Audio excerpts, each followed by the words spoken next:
नहीं सर, तो मतलब कि लास्ट में बहुत है पक्का समझे? वन टू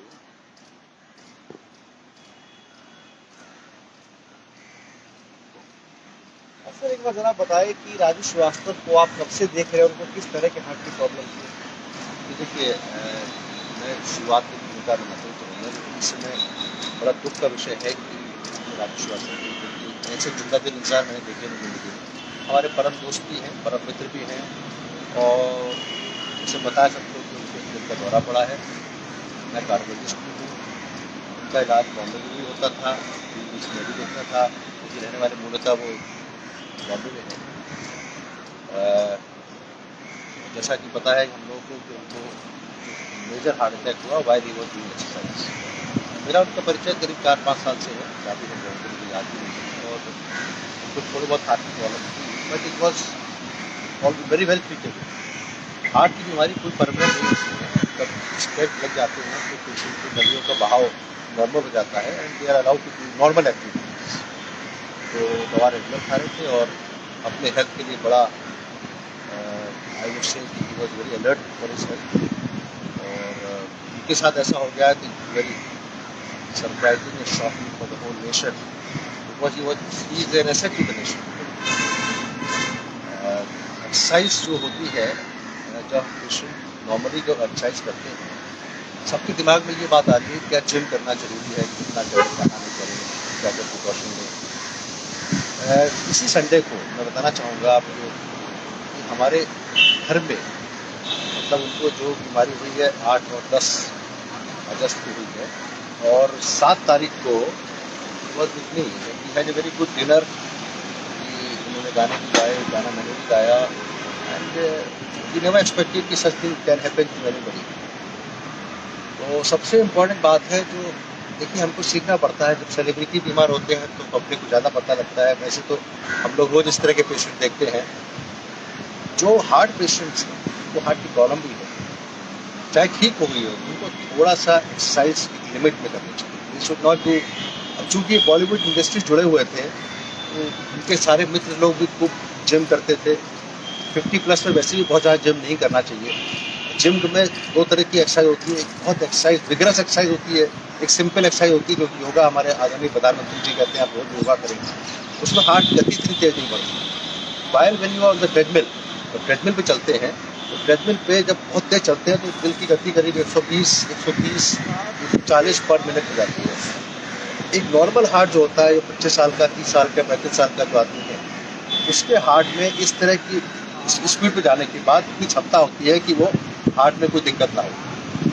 कोई भी व्यक्ति जिसका चेकअप नहीं हुआ है, अभी मैं बात कर रहा हूँ जो हार्ट पेशेंट नहीं है, उसका चेकअप नहीं हुआ है तो उसको इतनी विगरस एक्सरसाइज बिल्कुल नहीं करनी चाहिए जब तक कि वो क्लियरली सारे डॉक्टर्स कहते हैं कि आप बिल्कुल ठीक है। कुछ लोग वेट कम करने के लिए, वेट मेंटेन करने के लिए एक्सरसाइज करते हैं। वो सोचते हैं कि gym is the final answer to everything, it is not correct. Raju भाई में एक दिक्कत ये हुई जो मैं सोचता हूँ, वट एवर यू डू, जब कोरोनरी आर्टरी डिजीज होती है, हार्ट के अंदर 3 धमनियाँ होती हैं, आर्टरीज होती हैं, उन तीनों नसों का काम होता है हार्ट की सप्लाई करना।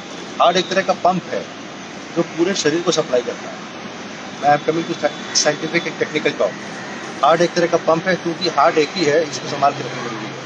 2 दिल होते हैं, 2 किडनी है, 2 फेफड़े हैं, दिमाग के भी 2 हिस्से हैं, 2 आँख हैं, 2 हाथ हैं, 2 पैर हैं, दिल एक ही है। इसको 3 नसें सप्लाई करती हैं। उन नसों में कोलेस्ट्रॉल जमने से ब्लॉकेज आता है। अगर आप 3-4 टेस्ट होते हैं जो पता लगाते हैं कि आपको हार्ट की बीमारी है कि नहीं है। एक आदमी जिसको कभी हार्ट अटैक नहीं हुआ उसको ECG करते हैं, चुनाव का ECG सबको पता है।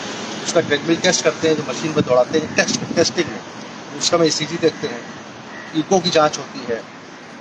इन तीनों जांचों में जब तक किसी नस में 70% ब्लॉक नहीं होगा तब तक ये जांचें नॉर्मल रहेंगी। बड़ी इंपॉर्टेंट बात बता रहा हूँ, जब तक किसी नस के अंदर 70% के ऊपर ब्लॉकेज नहीं होगा तब तक ये जांचें नॉर्मल रहेंगी। कहने का मतलब है आपका TMT normal, echo normal, ECG normal, doctor ने कहा आप ठीक हो और आपने कस के जिम शुरू कर दिया, नहीं करना चाहिए, उनको भी नहीं करना चाहिए। यंग एज में ठीक है, किसी को डायबिटीज़ है, हाई ब्लड प्रेशर है, स्मोकिंग करते हैं, फैमिली हिस्ट्री है, भाई बहन माता पिता को बीमारी है, उनको तो खास करके ध्यान रखना चाहिए। I am not against gym but I am against excessive exertion on the treadmill test.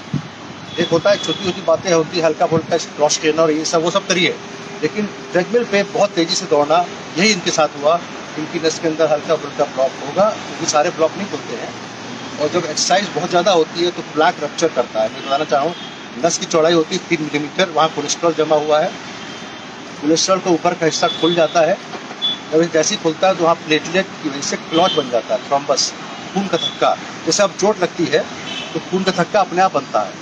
Body के सिस्टम ऐसा होता है कि अंदर के खून के थक्के अंदर खूब पूरा बहाव चल रहा है, ब्लड चल रहा है, देखिए हमारे ब्रेन में ब्लड जा रहा है, किडनी में जा रहा है, यहाँ पल्स जो आ रही है, पल्स दैट इज ऑल्सो है, बहाव हो रही है, हाथ को सप्लाई कर रही है। तो उनमें जो है खून का थक्का नहीं बनता। ये बॉडी ने सिस्टम बना रखा है, जैसे ही बाहर ब्लड निकलता है वैसे खून का थक्का बनना शुरू होता है। This is a clotting mechanism. Excessive exercise करने से अगर किसी को 50, 60, 70% ब्लॉक है, तो इसी वजह से वो खून का थक्का वहाँ जमने की टेंडेंसी आ जाती है और नस पूरी तरीके से बंद हो जाती है। यही इनमें हुआ। अगर नस एकदम बंद होती है उसको दिल का दौरा कहते हैं। कुछ केसेस में हार्ट फड़फड़ाता है और रुक जाता है, वो कहते हैं कार्डियक अरेस्ट। उसी समय अगर पंपिंग मिल जाए या एकदम अच्छी सी फर्स्ट एड मिल जाए तो पेशेंट रिवाइव कर जाता है। अब चूंकि एक अनसुपरवाइज्ड जिम में थे जहाँ पे आई थिंक फर्स्ट एड नहीं मिली इनको, लेकिन उनको 25 मिनट लग गए अस्पताल पहुँचने में भी। उस 25 मिनट के हार्ट की गति कितनी थी, वो ऑलरेडी अनकॉन्शियस, तो ये पता नहीं। अगर हमको जिम के अंदर ही फर्स्ट एड हो, we can save such patients better than taking the patient to the hospital. किस तरह का फर्स्ट एड होता है सर? फर्स्ट एड सबसे इम्पोर्टेंट, अगर कोई पेशेंट बेहोश होता है तो सबसे पहले पेशेंट को सीधे लेटाइए ज़मीन पर, और उसको बेहोश क्यों हुआ है, बेहोश इसलिए नहीं हुआ कि स्ट्रोक हुआ है, उसके हार्ट बंद हो गया। हार्ट बंद हुआ तो ब्रेन की सप्लाई खत्म हो गई, ब्रेन की सप्लाई जैसे खत्म होगी वैसे पेशेंट बेहोश होता है। तो किसी तरह से उसको लेटा के कस के CPR कहते हैं, लेकिन सबको CPR करना नहीं आता। मैं सबको बताता हूँ, हर आदमी को इस बात समझना चाहिए जो टीवी देख रहा है। अगर आपके सामने कोई पेशेंट अकस्मात बेहोश हुआ, अकस्मात सडनली एक्यूटली उसका हार्ट बंद हुआ है, आप पल्स पल्स देखने में टाइम मत खराब करिए, मुंह से पानी मत पिलाइए, कभी पानी मत। बेहोश आदमी को पानी पिलाना खतरनाक होता है, कभी मत पिलाइएगा। उसके छाती पे कस के घूसा मार 3-4 बार, चाहे उसको फ्रैक्चर हो जाए। Means 90 patients out of 100 this patient can be revived just by कस के घूसा, कस के इतने तेज मारिए कि हार्ट वापस आ जाए। It is like a shock. हम लोग शॉक मशीन देखिए ना, टीवी देखा होगा, शॉक दिया, तो उनको शॉक देना पड़ा अस्पताल पहुंच के, but it was little late. 25 minute तो पहुंचने में लगे जैसा बता रहे हैं उस समय, तब तक फिर इमरजेंसी में घुसते घुसते टाइम लगता है। अगर ये सुविधा जिम में होती, शॉक तो नहीं देंगे, लेकिन कम से कम एक आध ट्रेंड आदमी होता। मेरे ख्याल से ये बहुत बड़ी सीख है। हर जिम के अंदर एक क्वालिफाइड या पार्शली क्वालिफाइड नर्स होना चाहिए, जो इस तरह का पेशेंट चाहे खाली बैठा रहे, तो ऐसी चांसेस तो बहुत कम आते हैं। तो उसको अगर हम उसमें इमीडिएट फर्स्ट एड देते हैं तो अस्पताल पहुंचने के बाद काम आसान हो जाएगा, पेशेंट को भी नॉर्मल। सर, तो राजू श्रीवास्तव की अभी की स्थिति को लेकर क्या लग रहा है आपको? ठीक होंगे, आई एम वेरी होपफुल। देखिए, as a friend also I am very hopeful. As a doctor मैं तो रोज़ जा रहा हूँ उनको देखने। मैं अपोलो हॉस्पिटल में हूँ, लेकिन वो एम्स में भर्ती हैं, क्योंकि एम्स पास में था। जिस जगह पे जिम कर रहे थे वो एम्स कम से कम 3-4 किलोमीटर पे था, तो एम्स में भर्ती है। और दूसरी बात यह है कि कोई भी फैमिली मेम्बर नहीं होता तो ही हैज़ नो चॉइस। तो जो भी वहाँ के बॉयज़ थे जिम में, वो सीधे उनको एम्स ले गए। अगर होश में होते शायद मेरे पास आते, क्योंकि मेरे इलाज भी चल रहा था। वो बेहोश थे, कार्डियक अरेस्ट में था। अब उनका हार्ट करीब ठीक है। तो जहाँ तक आप उनको वजह से इलाज करते रहे हैं, तो उनके रिपोर्ट को लेकर क्या आपको लगता है कि बहुत बड़ा डेथ हो गई? पहले से स्थिति इस तरह की थी, आपने अलर्ट किया तो उन्हें कि थोड़ा इन चीज़ों का ख्याल रखना चाहिए? ऐसा होता है कि जो सेलिब्रिटी स्टेटस होता है वो सारी बातें पता भी नहीं लग पाती हैं, लेकिन दवा रेगुलर था, दैट्स वेरी गुड। किसी भी आदमी जिसको, मैं पब्लिक को बताना चाहूँगा, राजू जी की बात नहीं कर रहा हूँ, किसी को जिसको स्टेंट लग चुका है, मैंने बहुत स्टेंट लगाया, मेरे कई पेशेंट भी सुनेंगे इसको आपके टीवी के माध्यम से, जिसको लग चुका, दवा के साथ साथ एक रेगुलर चेकअप हर 3 महीने पर कराते रहे। कुछ लोग ठीक हो जाते हैं, कहते हैं मैं ठीक हूँ, आते नहीं मरीज डॉक्टर के पास। उन सब जब उनकी वाइफ या खुद पूछते हैं कि डॉक्टर मुझे कितनी एक्सरसाइज करनी चाहिए, जब डॉक्टर सामने बैठेंगे तभी तो आप पूछेंगे।